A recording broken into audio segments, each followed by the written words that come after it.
Hey guys, so I'm so excited to have more books to share. So this is from one of the libraries near me that has kind of always has a little bookstore, and they have $1 books in the bookstore, which is really cool. And they actually, I think hardbacks are like $3 or two for five, but paperback books are $1. And I was able to find so many great books there. So this one, Oracle Bones, this is actually nonfiction, but really interesting, a journey through time in China. National Book Award finalist. That tells me probably it's pretty good quality. It's probably pretty well written, pretty historically accurate. New York Times notable book. So it's exciting to see some good reviews. And then I also like to check Goodreads to see what the reviews look like on there. Usually Goodreads has a pretty good handle on what books are good and stuff. And then this one, I read that Keigo Higashino, I hope I'm saying that correctly. I read that he's he's best-selling most widely read novelist in Japan. I was like, wow, I feel like I should have read something by him if he's the most widely read novelist in Japan. And this is a mystery, so that seems pretty cool, pretty exciting. And then White Oleander, I know this is like a classic, and then it also became a movie, obviously, because you see like these women on the cover. And I haven't read the book or seen the movie, so I don't know. What do you guys think of the book, the movie? I'm curious to see those. And then Whistling Past the Graveyard. This looks cool. I actually just like the book too. It has like this cool kind of texture. And Empress Orchid. This one also looks really neat. I really like, I think this is historical fiction. I really like historical fiction because it helps you to kind of like learn about the past, learn about history, but in a way that can be really enjoyable and fun, compared to reading just like more of a dry nonfiction book. And The Lost Man. So I've read something by Jane Harper before, and it was pretty good. I mean, I wouldn't say it was like incredible. It was it was actually what I read before. I think I gave it like 3 stars in Goodreads, but I was kind of like wanting to give it 3.5 stars. And then I read that this one is even better than that book. And, the dry was, it was a page turner. It was definitely really interesting and fun to read. So I thought, well, let me just check this one out. Then this one might be even better than the dry, which was already like pretty solid. So that's exciting. And I had never read anything by this author before, and apparently his books are actually classics. Honestly, I hadn't heard of him. I hadn't read his books. It's pretty embarrassing, but I read The Outsiders, and it was so good.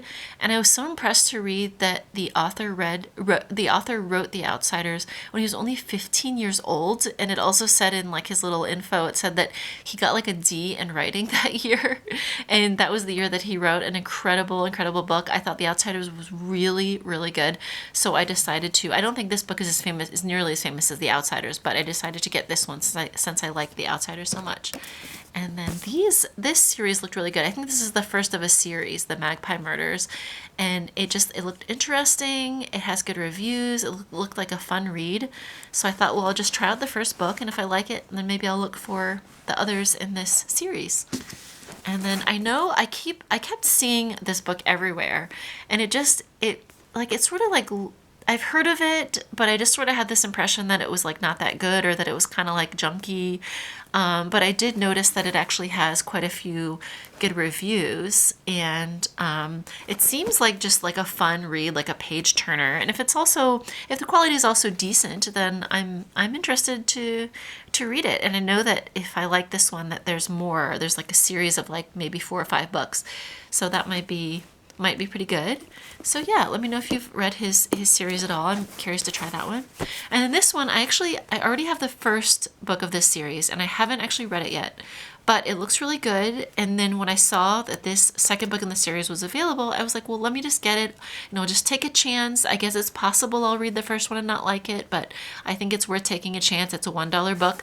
So now I have the first 2 books in the series, and I can try them out, see what I think. And then I think there's like tons more in the series if these are good.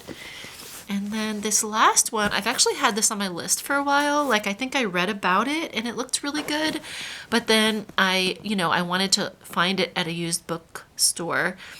So I just kind of I had it on my list for a long time as one to look for, and I did not realize that it's massive. It is such a big, like, look at it compared to the size of my hand.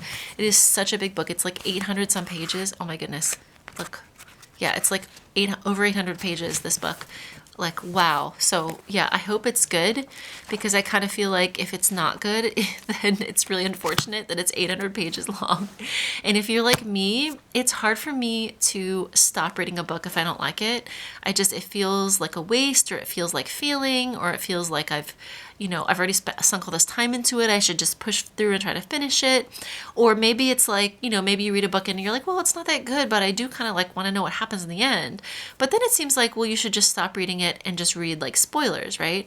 So, you shouldn't just waste your time on bad books. But, luckily I usually am pretty good at screening my books. I rarely have books that I start reading and I really don't like. So hopefully that will be the same for this one too, since it is 800 pages long. Yeah, winner of the Man Booker Prize. And it's really pretty. That's a really pretty book. And so yeah, I'm curious to get into it and see what she goes on about for 800 pages. So yeah, let me know if you've had any good book sales lately, if you've had gotten a chance to find any good deals on books, and I will see you guys next time. Bye.